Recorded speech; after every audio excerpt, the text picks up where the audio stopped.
Baik, saya akan bahas ya latihan-latihan soal yang pernah diberikan ya.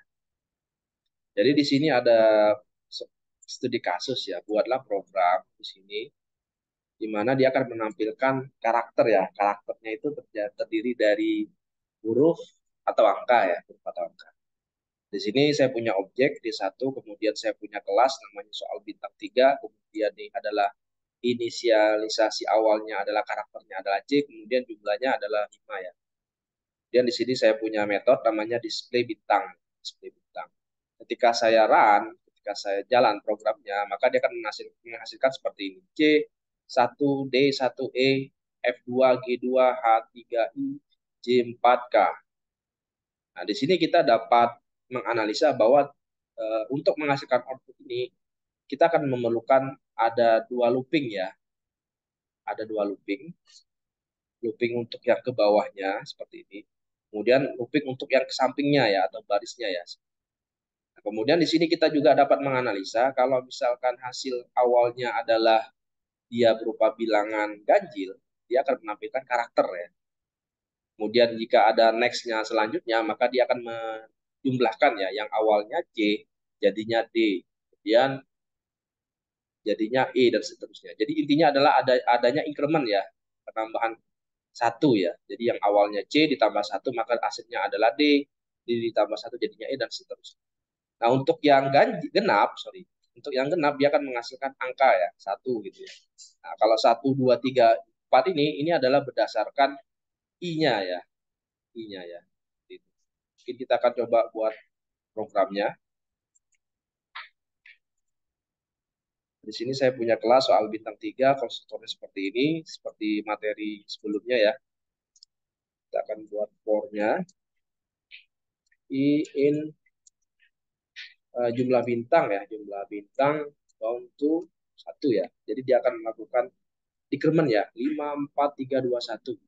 Dan ini looping untuk yang di bawahnya. For, misalkan saya buat variabelnya adalah J ya. In 1 to sampai sampai si I ya. Jadi dia berdasarkan si I-nya. Kalau kalau I yang pertamanya 5 berarti ini ininya 5 gitu ya.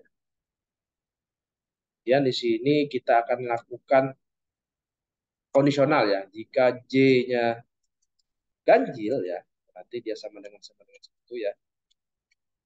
Itu, maka dia akan menghasilkan print,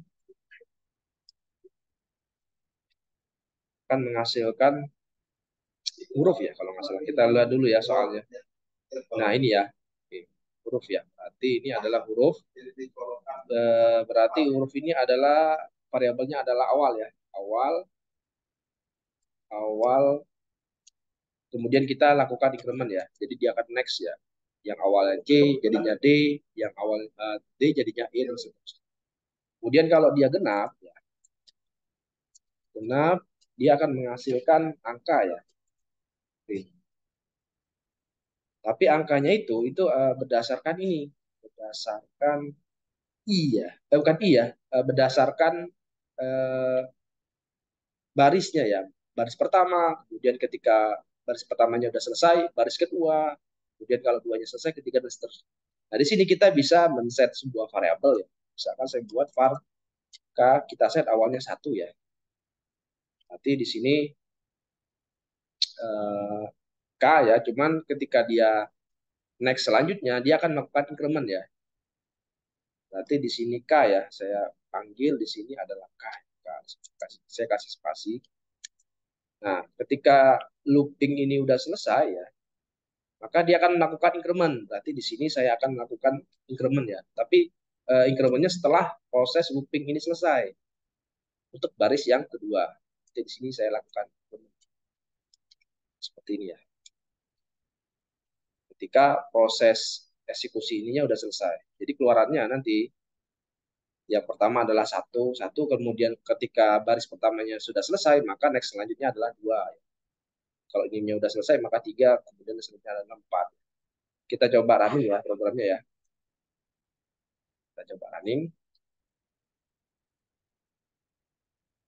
Nah, di sini kita belum menggunakan println ya untuk bawahnya. Kita taruh println di sini, di bawah sini ya. Kita taruh println agar hasilnya dia ke bawah ya. Kalau kalau nggak pakai println dia ke samping semua.